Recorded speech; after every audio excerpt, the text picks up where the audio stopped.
L'élection présidentielle derrière nous, le programme Sunu Élection dresse un satisfecit, surtout avec l'apport de la société civile qui s'est illustré de fort belle manière. À l'heure du bilan, le dialogue qui avait fait défaut demeure aujourd'hui l'axe fondamental du processus électoral. Écoutez, je crois qu'il faut laisser le temps faire son œuvre. Pour le moment, la plupart des acteurs politiques et la société civile ont décidé de participer à ce dialogue. Il faut laisser ce dialogue être entamé parce que le PDS a posé un certain nombre de préalables et il faut peut-être laisser ce dialogue commencer à se dérouler.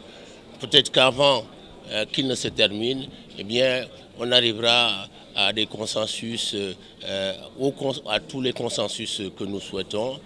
Et peut-être même qu'à ce moment-là, des partis comme le PDS et comme PASTEF accepteront de rejoindre. Ils n'ont pas dit officiellement qu'ils ne participaient pas à ce dialogue. Le PDS a émis un certain nombre de conditions. Eh bien, je crois, laissons le temps faire son œuvre. L'organisation des locales à date échue également est une priorité de la société civile qui pense que l'espoir est toujours permis pour le respect du calendrier républicain. Par principe, la société civile est toujours pour que les élections se tiennent à date échue, qu'on fasse le nécessaire pour que les élections puissent se tenir à date échue. Mais à l'impossible, nul n'est tenu. Si vraiment visiblement il n'est pas possible d'organiser ces élections-là, les locales, à date échue, on sera bien obligé de s'ajuster. Mais notre position de principe, c'est que l'élection doit se dérouler à date échue. La capitalisation du succès du scrutin et le renforcement du dispositif électoral passent forcément par des concertations inclusives, selon la première conseillère de l'ambassade des États-Unis. Nous prenons le dialogue politique que nous percevons comme une opportunité des dirigeants politiques de s'asseoir ensemble et de bâtir un consensus sur les questions relatives à la promotion de la démocratie sénégalaise, dans l'intérêt de tous les citoyens.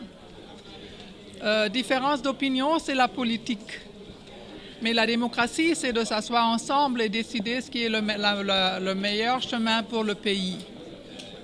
Nous invitons tous les partis politiques et candidats potentiels aux prochaines élections locales d'œuvrer pour la tenue d'élections municipales et départementales pacifiques et transparentes. Le représentant du ministère de l'Intérieur attend des conclaves de la société civile de fortes recommandations qui participent à la consolidation de la démocratie.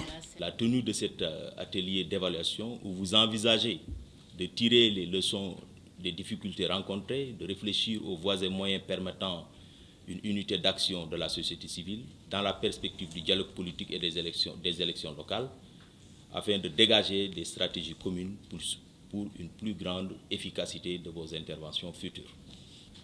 Je vous invite donc à un dialogue, à un diagnostic sans complaisance avec le concours de l'administration électorale, des acteurs politiques et de la société civile. Le chef de l'État, le président de la République, qui à travers le ministère de l'Intérieur a posé des actes allant dans ce sens, dans le sens du dialogue politique pour une meilleure amélioration du système électoral, attend avec un intérêt particulier les conclusions de vos travaux. Le défi de la pacification du processus électoral, celui de la participation et celui de la transparence ont été relevés, selon le président du COS, qui invite par ailleurs les acteurs politiques à faire preuve de dépassement pour le renforcement des acquis démocratiques.